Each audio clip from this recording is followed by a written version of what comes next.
Hey friends, I'm back home. May not look like it. Might look like I'm sitting in a car, which I am, but I'm back home. I made it all the way from Toronto, Canada this morning. Early. I had to get out of the hospital by about 5 a.m., which is 3 a.m. New Mexico time, so it's one of those days. But I am here, and almost immediately I went and met my wife for lunch, and then went to pick up my daughter.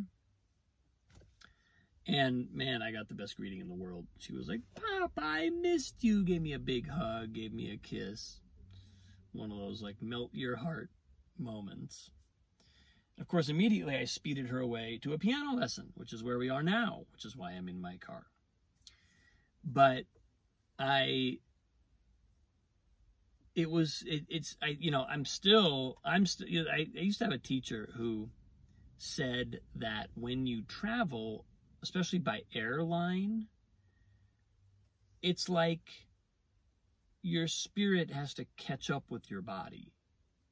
I don't know if you've ever had this experience, but like your body moves pretty fast in a jet airplane. You get to the next place pretty fast, but then you kind of have to catch up with yourself. And depending on the kind of trip it is, depending on the distance, depending on where you're going, I find that takes different lengths of time for me. But I'm still,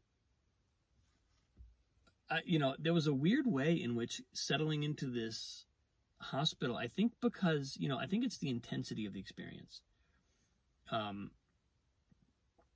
I arriving there, and then pretty quickly, you're not there for very long before you're into surgery. You basically have a reception day. You spend the night, and the next morning you're into your surgery. So I think the intensity of that, the kind of very quickly getting to you sort of like arriving, and it's like this rocket takes off. You go on a ride. I think that creates a sense of connection to the place somehow. That's what I experienced anyway. I was like very much there then. Once I had my surgery, and I was like, even before, but especially after I had my surgery and I was sort of like on the ride, I was very much in that place. And interestingly, I got an extra day out of it. If you saw my post yesterday, you already know this, but I got an extra day out of it because my flight got delayed and then basically canceled and pushed to the next day. And I asked the hospital, and they were like, "Yeah, spend the night. We're not going to charge you. You can spend one more night here. It's fine. Leave in the morning." And so I had even a little more time than most people would have. Usually you get like your surgery day, 1 day of recovery, 2 days of recovery, and then you leave on the third day after your surgery, which would have been actually a fine time for me. I would have been okay going, but I did get this extra little bonus session. And in that session, I chatted with a guy who's an animator, or he's an aspiring animator, but he's a lifelong artist and has done still images that have been used in a number of Disney films that I've seen. And met another French music therapist who also plays piano and loved hearing me play and loved seeing a video of Annalise playing. And then I had this Romanian roommate who lives a very different life than I do, like works in IT, but I've had several close kind of Eastern European friends, a couple of Romanians in my life. And so there was this weird bond that I established there as well. And I think, again, I keep coming back to, why did I bond with this place so much? There was obviously the surgery, and then the experience of recovery, because you're basically, it's kind of like being trapped there or like being on a club, being on a retreat. It's like a surgical retreat center, sort of. You could think of it that way. You know, you don't have to go to too many workshops. You're just kind of like walking gingerly down the hallways. But it had a little bit that vibe. I think I mentioned this in my last post. I started to think of us as the brotherhood of men who were receiving a slow motion kick to the balls. That's what it felt like. A bunch of people in a slightly vulnerable place. As days go by, you're sort of feeling more and more around that wound kind of swell and just get a little bit uncomfortable, and you feel it was a whole experience. It's hard to put into words. I'll try not to put it into too many words for you. I'll do you that service of not talking about it too much. But it created a real, like, what can only be called a community.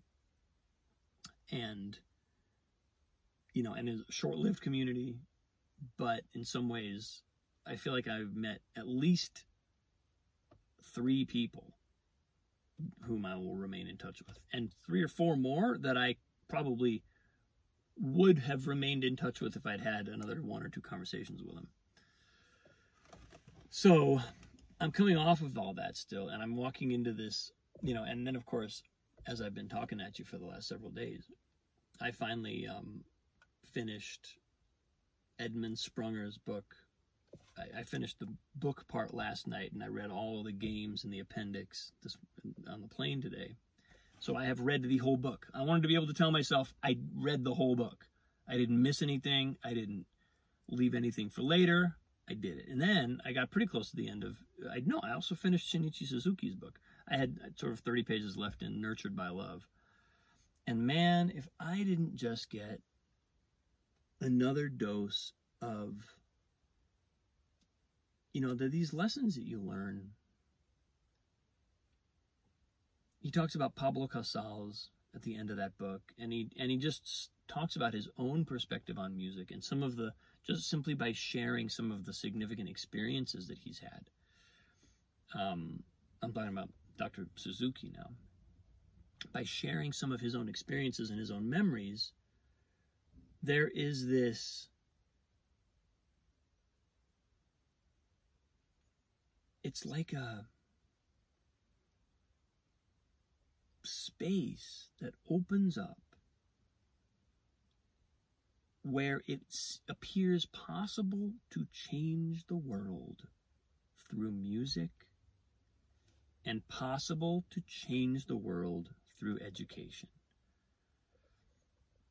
And of course, music education is the core of both books that I read, but especially Dr. Suzuki's book towards the end, it really starts to paint a picture of what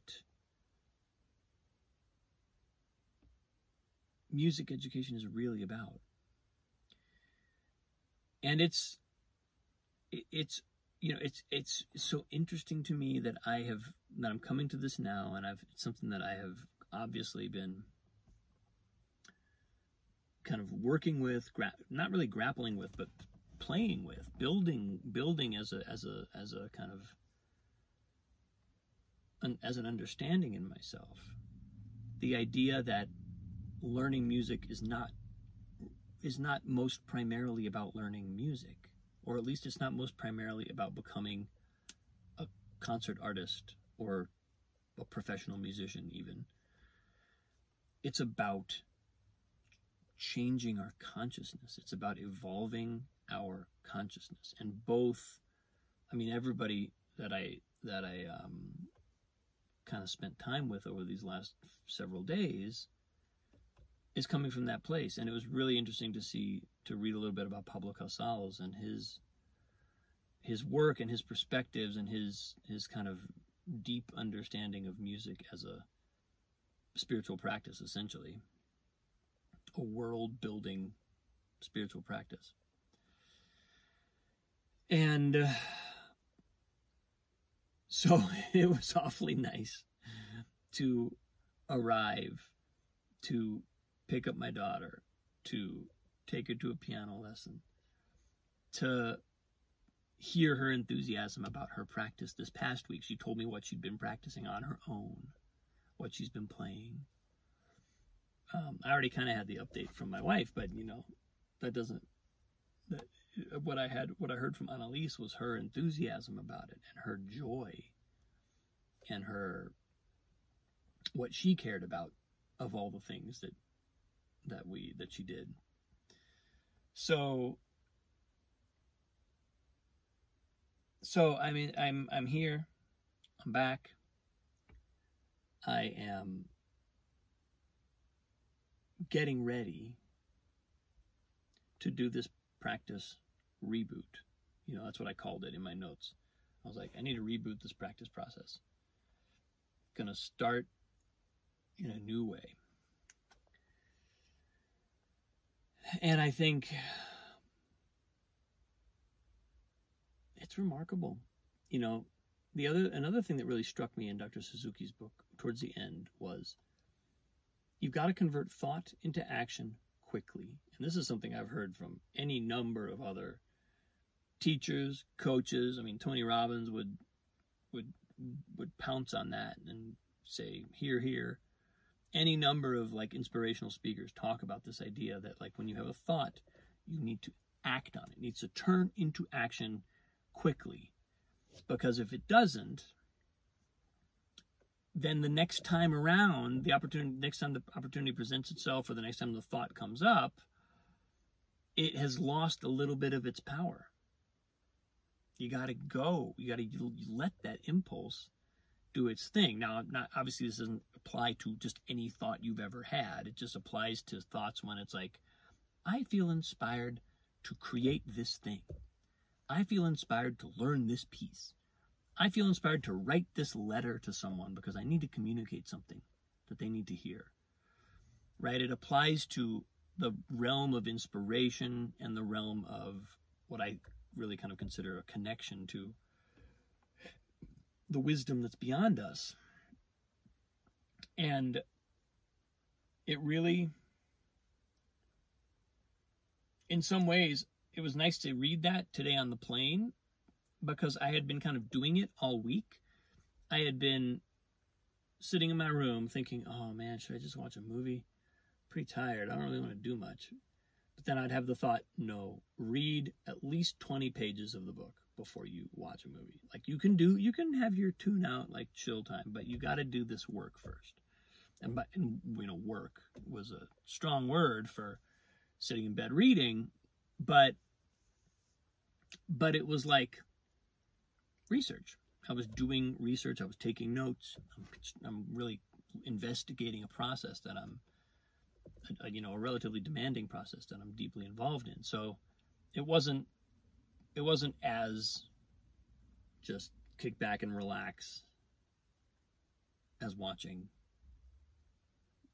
Dune.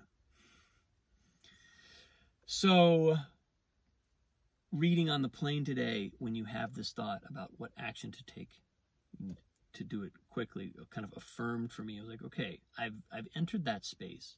That's what I've come to that place, and I've had 3 or 4 days now to really kind of be on retreat, be on a healing retreat. And yes, that cost me some of my energy, and I was needed to kind of get a lot of rest, but I also I had a lot of wide open space to just be and to envision. And I feel like I took advantage of that. I feel like I made really good use of that time. I kept thinking to myself, if I don't read this book now, it could take me months to read it. I can read it now in 3 days, or I can wait 3 or 4 months, because the amount of time I get to really sit with a book, and this is a book where I read it slowly because I read everything twice and I'm taking notes on it. I'm read a section, take a note on it, but go back and reference the section to make sure the note is accurate. And it was like, it was almost like I was studying the book. I was studying the book and preparing to sort of concretize it into actionable steps for myself. So it's a fair amount of work that I really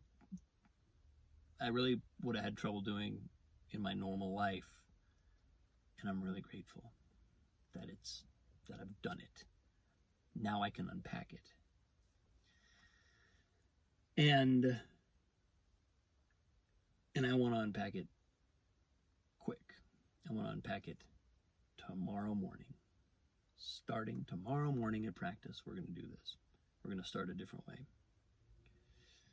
And even today, bringing her to her piano lesson and hearing her talk about music, and we're in a new phase. We're in a new place, and that feels really exciting. Feels really satisfying. Feels like I got a sign, and I listened, and I moved. Yes. 2 thumbs up. So that's where I am today, folks. That's why I'm in my car outside the piano lesson. Appreciate you. Have a wonderful day. More soon. I'll see you tomorrow. Thanks for watching.